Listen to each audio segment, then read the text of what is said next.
Bienvenidos. Muy buen sábado para todos. Esto es Identidad, el programa del docente privado y de toda la familia de Córdoba, que por supuesto está en casa, de sobremesa. Realmente un programa muy especial tenemos hoy para compartir con todos ustedes, que aunque ya uno no lo puede creer, estamos en junio, mes del Día del Padre, y por supuesto aquí con sorteo preparado para el sábado que viene. Ya mismo pueden ingresar a nuestras redes, a nuestra página de Facebook de Identidad o a nuestro estado de WhatsApp también, para poder participar del regalito para papá, Tenemos corte de pelo de Rubén Vázquez, estilista. Tenemos también un libro de nuestro escritor cordobés Hernán Lambers, y por supuesto un juego de asado de Luigi Cueros, que todo el mundo se lo quiere llevar aquí en el piso, así que ya mismo pueden participar en nuestras redes. Decía que hoy realmente un programa cargado, porque vamos a hablar de cómo vamos a volver a las aulas, vamos a hablar también y vamos a compartir una historia especial de una docente. Pero vamos a comenzar ahora con un tema que por ahí nos cuesta mucho, ¿no?, abordar. Sin embargo, los números nos obligan a volver a tratarlo con toda la seriedad que esto merece, porque vamos a hablar de violencia de género. Y es por ello que me voy al encuentro con nuestra invitada de hoy, Claudia Martínez. Ella es ministra de la Mujer de la provincia de Córdoba. Hola, Claudia, ¿cómo estás? Bienvenida.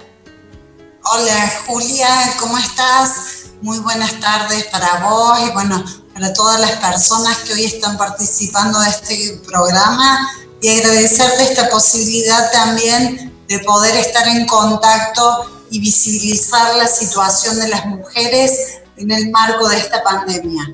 Claro que sí, siempre abordamos desde aquí, ¿no? Hablar de violencia, hablar de la realidad de las mujeres, y por esto también nace un poco, Claudia, el ministerio, ¿no? De poder visibilizar las desigualdades entre hombres y mujeres, desigualdades históricas. Te pregunto, ya en funcionamiento del ministerio, me imagino que ya tienen algunos balances, y te pregunto cuál es la prioridad, ¿sí? ¿Es que las mujeres empecemos a ocupar esos cargos, esos puestos jerárquicos, esos lugares que tanto se reclaman, o más bien la prioridad está puesta en la educación para hombres y mujeres sobre estas desigualdades?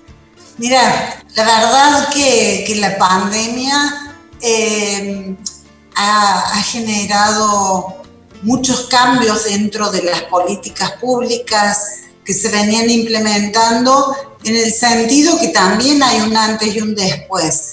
No podemos seguir con esa inercia que traíamos, donde las mujeres realmente estábamos en una situación histórica importante, porque, bueno, era el siglo de las mujeres, ¿no? Como decía el gobernador cuando creó este Ministerio de la Mujer en la provincia de Córdoba.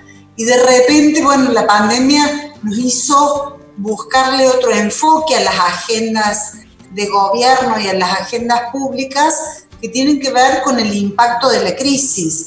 Entonces, por una parte, tenemos, políticas a largo plazo, pero por el otro, hay que enfrentar esta emergencia. Y uno podría decir, bueno, pero la pandemia nos afecta de igual manera a varones y mujeres. Sí. Y realmente no nos afecta de igual manera. ¿Por qué? Es muy distinto. Porque en definitiva, por analizar algunos aspectos, la primera línea de acción en la pandemia, en la salud pública, el 70% de las trabajadoras de la salud pública son mujeres. Son las más expuestas al virus, las más expuestas al contagio, pero también las que están en lugares claves donde es necesario toda esa fuerza colectiva de estas mujeres que en la mayoría de los casos han aumentado la cantidad de horas cada una en sus servicios. Por otra parte, las tareas de cuidado de la mujer, que también tienen que estar en nuestras agendas políticas y públicas, porque es un trabajo que ha estado invisibilizado a lo largo de la historia, y hoy que tuvimos que quedarnos en casa, pudimos interiorizarnos y ver la tarea fundamental que habían asumido las mujeres en las tareas de cuidado, y que hoy tenemos que repensarnos en compartirlas con los varones. Totalmente, por otra parte, totalmente. Hay otras tareas de cuidado que tienen que ver con lo comunitario, y que es donde están las mujeres en los sectores más vulnerables, que son los merenderos, los comedores y aquellos lugares que atienden la violencia de género. Te pregunto, Claudia, también, concretamente pensando en los femicidios, ¿no? Que ya es la violencia extrema. Hablamos de cifras muy elevadas de mujeres en los últimos años que no han podido tener formulada la denuncia antes del femicidio. Te pregunto esto hoy en plena pandemia, ¿no? Imaginamos conviviendo víctima con victimario en la misma casa. ¿Cómo se hace para denunciar? ¿Por qué cuesta tanto la denuncia? Bueno, como bien vos señalás, el confinamiento obligatorio dejó a muchas mujeres y a muchos niños y niñas encerradas con sus agresores en la casa. Entonces la pandemia fue la excusa perfecta para volver a tomar el poder dentro del lugar, que muchas veces ya habían sido excluidos por la justicia y se volvieron con esto de que había que estar dentro del hogar. Nosotros mutamos todo nuestro sistema de atención. Todas las profesionales del Polo de la Mujer y del Ministerio están haciendo teletrabajo. Hay más de 100 operadoras telefónicas que atienden el 0800-888-9898. Esa es nuestra línea provincial, donde además de atender las consultas y de dar asesoramiento, estamos tomando las denuncias de manera telefónica en un acuerdo que se hizo con el Tribunal de Justicia, con el Superior Tribunal de Justicia de Córdoba y el Ministerio Público Fiscal.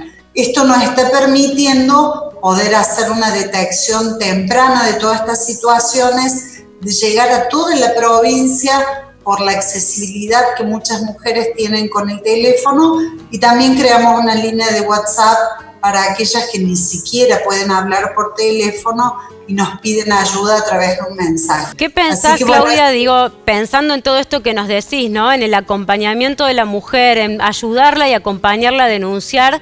No podemos tampoco dejar de lado en este proceso lo que es justamente el proceso judicial, sobre todo pensando en episodios como el de hace poco, ¿no? Un fiscal hablando de desahogo sexual a una violación de jóvenes.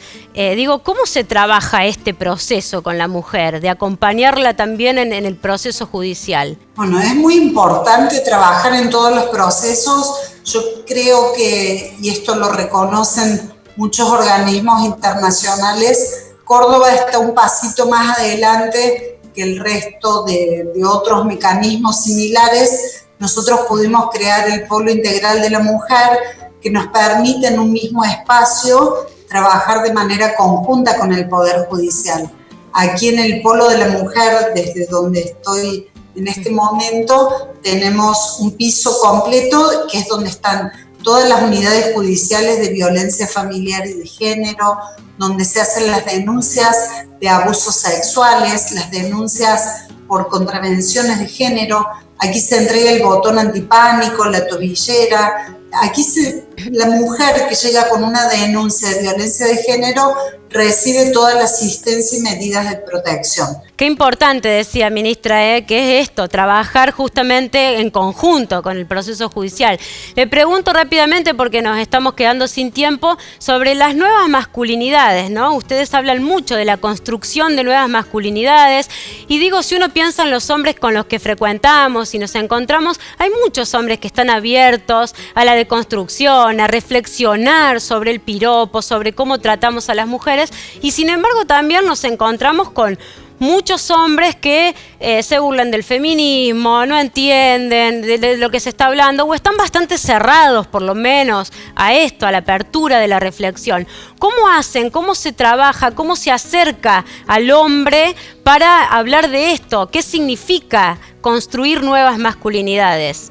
Aprovecho para decir que el Polo Integral de la Mujer y que este ministerio, dentro de sus áreas, tiene un centro integral de atención a varones en situación de violencia, que es un espacio donde son derivados los varones por orden judicial para poder reflexionar sobre estas prácticas violentas. Sabemos que muchas veces no alcanza con las medidas cautelares porque no las cumplen o porque no las entienden, porque no quieren entenderlas.